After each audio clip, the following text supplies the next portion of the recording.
Hello, everyone. Welcome to another edition of the Football Focus Show. We analyze football from an unbiased perspective, but we are unapologetically Manchester United fans. So we're here to discuss. We talked in our last episode was a preview of the match Manchester United versus Manchester City. Now we have to get into the transfer situation for Manchester United and other clips around the league. With me here in studio today, it's my team captain, honorable, talented young man that I love so much, Mr. Baya. Mr. Baya, you have the floor. Thank you, Coach. Thank you, Coach. Welcome back to the channel, guys. Please do not hesitate to hit the like button, subscribe, and share the video. You know, we are trying to be a community here talking about Manchester United football as a whole, you know. So I'm very happy to talk with you today, Coach. Thanks for coming. Yes. The last episode was good. I'm Yeah, glad it that was. you came It again was. today. It was. So we could discuss Manchester United football. Exactly. So what has been in the news? What have you heard so far? Because I know that Amorim left the club because they refused to give him players. That goes without saying. They don't have to give Carrick players. Yeah, we've been having this problem since 2005. You know, despite the fact that Sir Alex was in the club, we still did not sign enough players. Okay. He was just a genius. So with the Glazers in, we will keep suffering. So, but January has been very quiet for us. So I think we need a midfielder. So the likes of Tottenham, Man City, they are doing business in January. Why not Manchester United? Jason Wilcox told Amorim we are not going to sign any player in January. But looking at our midfield, we do need a midfielder. We need a midfielder. So I think Conor Gallagher, we're in for Gallagher. We spoke with his Cam. So the reason why we didn't get Gallagher, he went to Tottenham because United wanted like an option to buy. Okay. Yeah. Meanwhile, Tottenham took him with an obligation to buy. But it was just 25 million. They were offering him to Manchester United for 25 million. Yes. I mean, from Wilcox's view was he wanted the guy in, see his performance, and then get that option to buy, not an obligation. An obligation is that you have to buy him. Obligation you have to buy. Yeah, You have to buy. an option means you know, I mean, you have to assess the player if you want to buy him or not. Exactly. So that's why the guy signed for Tottenham. But then look, Gallagher came to England. He's looking forward to play for England at the World Cup. So he's trying to find a spot in that England team. So that's why he was motivation. Yeah, he was not a starter at Atletico Madrid. So I think that's why he came to England. So as a matter of fact, we need a midfielder. So as per reports, Ben Jacobs said this morning that we are in for a midfielder. You know, I think that's spin. You just call that spin by the club. You know, I think there is 14 days left in the transfer window. So Ben Jacobs said we are in for a midfielder who played in the Premier League and currently plays in Europe. So no name revealed, nothing said about the midfielder. A midfielder who played in the Premier League and is in Europe, that's nonsense. Yes, you see, that's just spin by the club. Ben Jacobs, they're tell protecting us, the owners of the yes, tell us the midfielder and his name so we get optimistic and, you know, back carry with some players because we do need a midfielder. We need Baleba. What are the possibilities or probabilities that we can see Baleba play for Manchester United this season? I think during this transfer, I we think can break the bank. Yeah, talking about Baleba, these puppets will not go in for Baleba in January. Yes, they won't. Exactly. These puppets will not go in for Baleba in January. Know, if we can't get Conor Gallagher, then I mean it's impossible to get Baleba. You know, because getting Baleba in January is very difficult. It's very difficult. Yeah, you have to pay the price. That's why City is getting McGahey in the next days.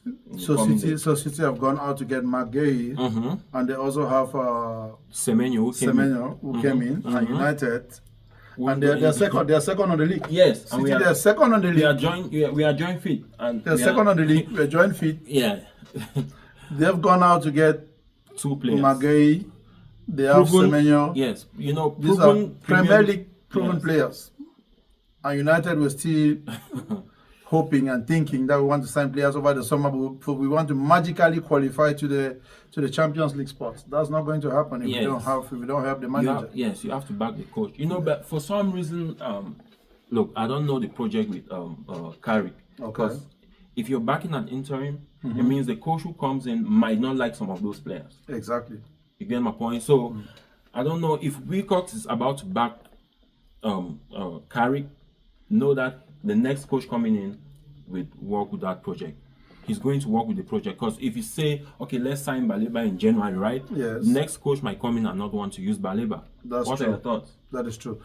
It will be difficult for another coach to come in and not use Baleba. That's the first Yeah, thing. he's a decent but, player. but it will also be impossible for this United board to go out and use 100 million To sign quid Baleba. just to get Baleba. That's January. not going to happen.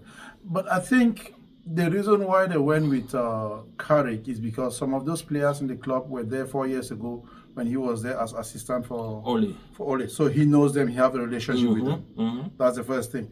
From those players that he have known, the club have only gone better with the addition of Mbeumo, Konya, Ahmad was not even playing at the time. Ahmad was not the favorite at the time. So Ahmad have come of age.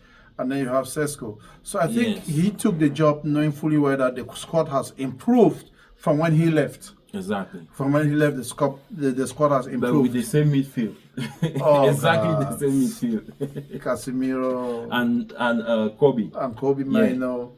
But I think he might go with Kobe. Those are the kids that they promoted from the academy. Maybe they understand the system of play properly. But it is evil. It is absolute evil for United. It is criminal to not go into the transfer market during this January and bring in any kind of defensive midfielder. Someone who can just keep the ball for 2 seconds more. Someone who can just shadow that defense. We have a very good defense line. Yeah. And even though our goalkeeper have considered in the last 18 out of 19, it's not down to him. It's not down to him. And that was the same thing with Onana. We let Onana go for no reason. The midfield is really, really bad. The midfield is average. The midfield is an average. It's horrible. It is. We have Casemiro, who is not a Casemiro of old, but his 45 minutes is good enough. And then you have Maino, who thinks that he's supposed to be given the opportunity without working hard for it. And then you have Ogate, who, when he came, we've seen flashes of Ogate. We've not seen the Ogate when he plays for Uruguay. Yeah, you think so? You know have what? you seen the Ogate who plays for Uruguay at and, Manchester United? Yeah, he came from Paris as one of the best defensive midfielders in the world, right? So, you know, the Premier League is a different challenge. Different animal. Yeah. So, I mean, Manuel Ogate, the problem with him is he's low in confidence. He's really, really low in confidence. When you see him on the pitch, when the cameras come on him, he's always with gums. I really don't love players who go into the pitch with gums. I'm a player too. So when I see Ogate, he's always timid. And you know, talking about a midfielder who comes like in between the lines, asks the ball, play up front, build up. Exactly. He's not good at that. Defensively, he's not. So what is Ogate's role in the Manchester United midfield? You know, so we need improvement. We do need improvement. But are we going to the transfer market to get someone to help? Someone. The midfield is crying for help. The midfield is shouting for help. Yeah. If we have one decent, on average midfielder, we'll get top 4, definitely. We'll get a top 4 finish. Definitely. We've missed the more goals. We've created more opportunities than any club.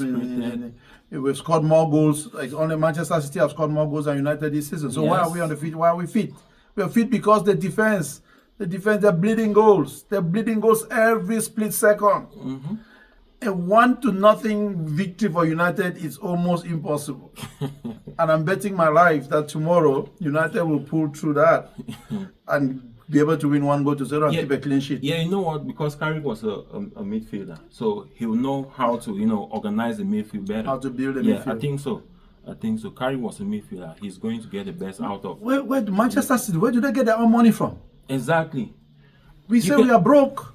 We play the same league. We are a bigger club than Manchester City around the world. That's why. Where do they get their own money from? That's why I want the Glazers out. I want them out. So you're going to support the Glazers and Ineos 58 strike that is going to take place on the 2nd of February. Yes, there's a protest on February. Do not forget, guys, if you want the owners to leave on the 2nd of February, join the protest. Yes.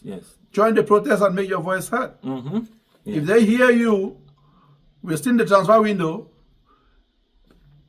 they can do something. Exactly. Last time we had a protest, right? So we had a protest against Liverpool. Okay. So Joe Glazer had a Zoom call with the fans, and that triggered him. So I think the same thing will happen on February 1st. So we should pay attention to that because we are getting a lot of stick from rival fans. We are like a laughing stock.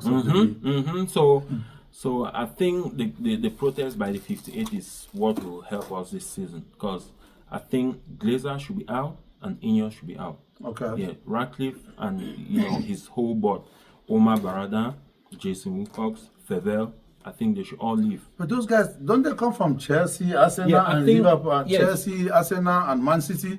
Yeah. To be fair, that's a fair point, but their decisions were very, very bad. So How did they find themselves? How Yeah. did they find themselves So- here? Omar Barada was a COO and not a CEO. You cannot be a COO at City and come to United and be a CEO. CEO. And United That's is a the biggest promotion. club in the world. That's promotion. Yes. Yeah. So, and Promote mediocrity. yeah. You fail, you come to United. Yes. Then Fever, I think Fever, he's doing a good job because he's a youth recruitment person. He recruits youth. Sesko. Mhm. Instead of Sesko, Watkins. Kone, all those guys. Yes. Sesko instead of Watkins. Yes, that's his signing. So your thoughts? What do you think about the bomb squads? The bomb squads that we have them all on loan. Do you think? Do you think? Oh, don't forget, Michael Carrick is the one who brought Sanchez. Is it Sancho? Sancho. With Jadon Ole. Sancho. With Ole, he and Ole brought in Sancho. You think there's a possibility he I can think bring him back to the club? Sancho's or- contract runs this year. Yeah, but we have the option. Options. We have the option. Do you think to Sancho will come extend. back? Because the fans don't like the guy. He is such a knobhead, because when you go on media and start attacking the fans on the post, it's not good. So he lost that relationship between him and Manchester United fans. But I don't think Sancho will come back. And Rashford, he's doing well at Barcelona. Barcelona As a bench player? Yeah, but being a bench player in Barcelona will be more Rafinha preferable than coming back to United. Rafinha is back. That takes away from. So- you have to strive to be on the field. Yeah, for sure. I don't think Rashford will be willing to come back to. You watch the finals, the Clasico United. finals. Real Madrid. He came in like what 5-10 minutes to end of the game. Yeah. After he's getting Rafinha less scored game all the time 3 now. goals. Yeah, Yeah, he's so getting he less used to game time. play, but now his play time can only diminish as the days go by. Yeah, but personally, do you want Rashford to come back? Rashford is talented. Mm-hmm. I'm not kind of club president, team coach, DT, who believes in the outcome of a game. I Yeah. just want to win. All right. Whatever happens with your private lifestyle outside of that box You don't care doesn't about concern me. I want you to, if you don't give me 100% of your play on the pitch, then we have an issue. If you come in every day and if you hit me on my head and you get in that pitch and give And me my perform, victory, right? that's okay, we're good, we're good, we're good. I'm not your father, I'm not your mother, I'm not your psychiatrist, I'm not here to solve any of your emotional problems. I'm here to make sure that you deliver on the pitch. If Rashford can deliver what he was delivering at the beginning of the season with Barcelona, I'll take him back. He doesn't owe us any explanation. He's on 300 and something thousand euros per week coming from our pocket. So why would it be an issue for us to bring him in? And I think he have a good relationship with Carrick. And Barcelona, they have also reached out to his camp and said they want to keep him. We don't have a problem to take that 40 million. Then we bring in Baleba and we still maintain the squad that we have. Yeah, if but- our problem is money. Yeah, I think we need a natural left winger. Yeah, we need a Because natural Cunha left is not, winger. right? Cunha is not, so we need a natural left winger. That is one.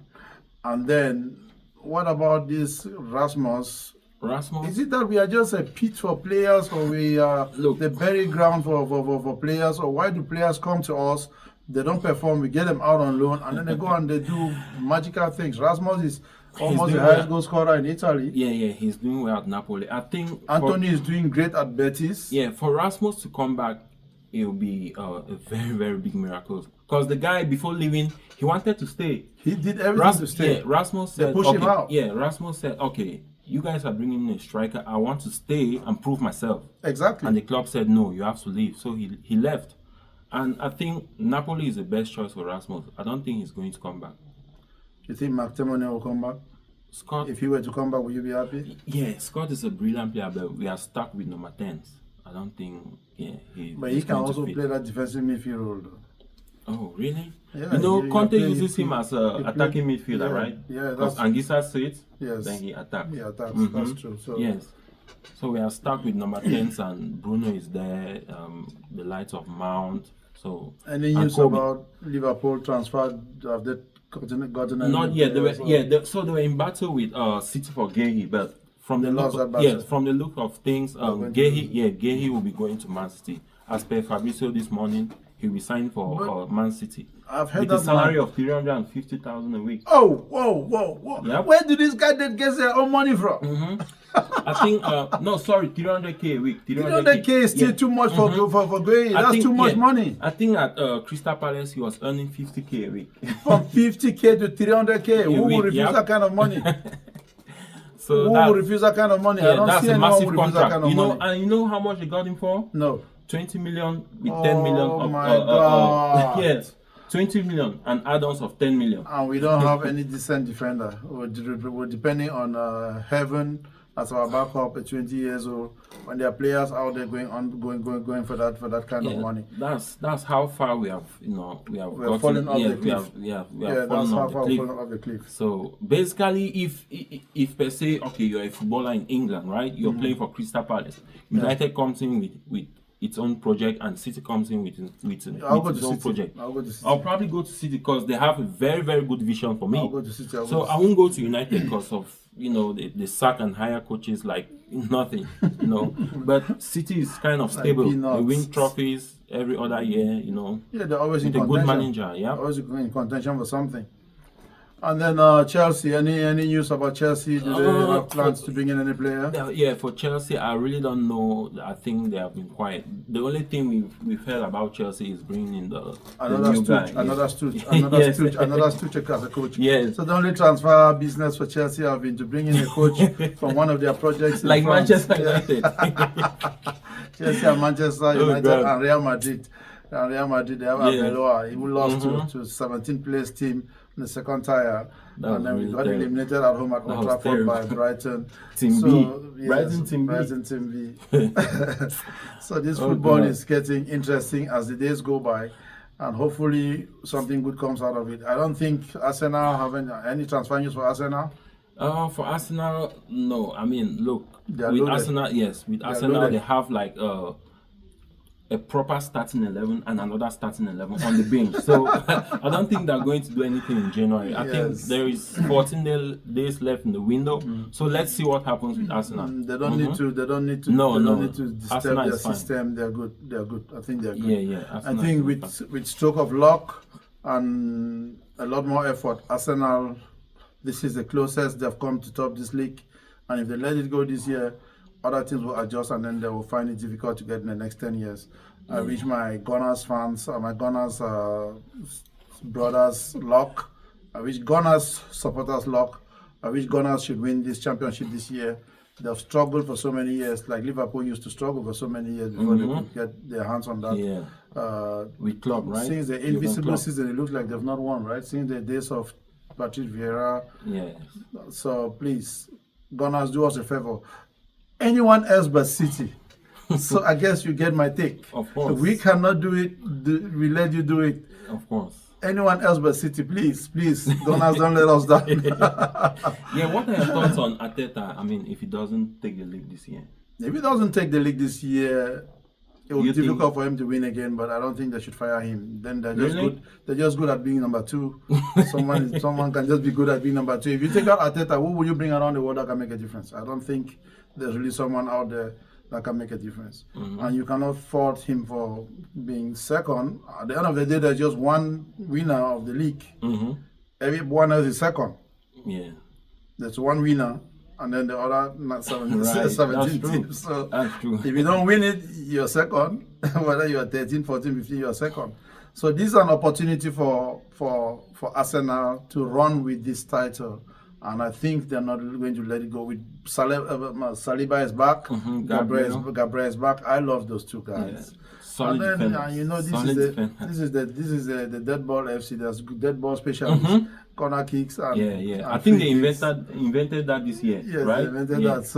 So we're copying from their template, exactly. And it's working. It's working. It is. I think United have scored a lot more goals from dead balls this season than any other season in the last 10 years. Wow. And we still have more goals to score from dead balls. Throw-ins and dead balls. We're going to specialize in that. So, any last words? Is there any other club that we've not talked about the transfer business? Newcastle, I don't think Newcastle. No business for Newcastle. I I haven't heard. think Tonali. I think some one club in Italy is interested in Tonali, but I think it will be a mistake for Newcastle to let him go. To let him go, mistake. Aston Villa, they're just doing quiet business. They don't have any business in the market. They're doing good. They've surged from losing positions to now they're in contention for the league table. And then Sunderland, at some point they'll run out of steam. At some point they'll run out of steam. They'll still be a mid-table team. Yeah, at some point they'll run out of steam. Brentford, surprisingly, they've come so far after letting go Wiza and Mbeumo. We thought they were going to be a step behind this season, but they have been solid. So I think Brighton brought in Pascal Gross back from loan. Yes, he's back. So that's just to stabilize the team more. So, ladies and gentlemen, that's our transfer news for this week. We'll bring you more transfer news next week as we get closer to the transfer, the deadline. We'll be able to get to Fabrizio. We'll talk to Fabrizio and be able to get his opinion with the transfer news that we'll bring tomorrow. We make sure that our transfer news, they're authentic. They only come from Fabrizio. We only share information that we get from Fabrizio. We don't share information that we get from other journalists and other news network. We specifically have decided to rely on Fabrizio for all our transfer news. That way we are positive that whatever information we give is authentic. Exactly. Thanks again for watching. Final words? Right. So I think Carrick should get a midfielder. That's all I want from the board. Okay. Wilcox, Omar Barada, Fevel, you guys should do something for this club. We need a midfielder, at least a midfielder. So I'm looking forward to the 31st of this month. If by then we get at least a midfielder on loan, I'll be so happy, and that could lead us to the top 4. Exactly. And henceforth we get Champions League football. We are one decent midfielder away from top 4. Champions League football, exactly. And if Gil, Barada, Faveri, Sir Jim, instead of wasting their time and lying to us all the time, they can sit down behind their desk and actually go to work and make things happen. Yeah. United will make it in top 4 next season. And that is the least we can ask from our board. There's nothing wrong with us demanding that our board should give us players that can make us sit on a weekend and not have a bad week ahead of us. And our neighbors are doing business. Our neighbors, where do they get their own money from? Where do Man City get their own money from? We say we are broke and we're in the same business. We're in the same city. And they used to be what? The noisy neighbors on the other side of the city have now become what? The household name in the city. No, we can't let that happen. And if that were to happen under your watch, Jill, Mark, and the others, I think they should leave. You're letting the generation down. We're encouraging everybody to go out there on the protest day. When did you say that protest day? February 1st. February 1st. Before the Fulham game. Before the Fulham game. Yeah. So and the Fulham game will be at home. So February 1st, we encourage everyone out there who love Manchester United to go out, join the protest, and make your voices heard. We've come to the end of this episode of Transfer on the Football Forecast Show, reporting based on Manchester United perspective on apologetically Manchester United fans. Please do not forget to subscribe and hit that notification button so we continue to bring content like this to your doorsteps. Have a blessed weekend and join me join us to pop a champagne tomorrow after the game Manchester United versus Manchester City at home. Manchester United will win 1-0. Have a blessed day. See you next time. Bye. Bye. Peace.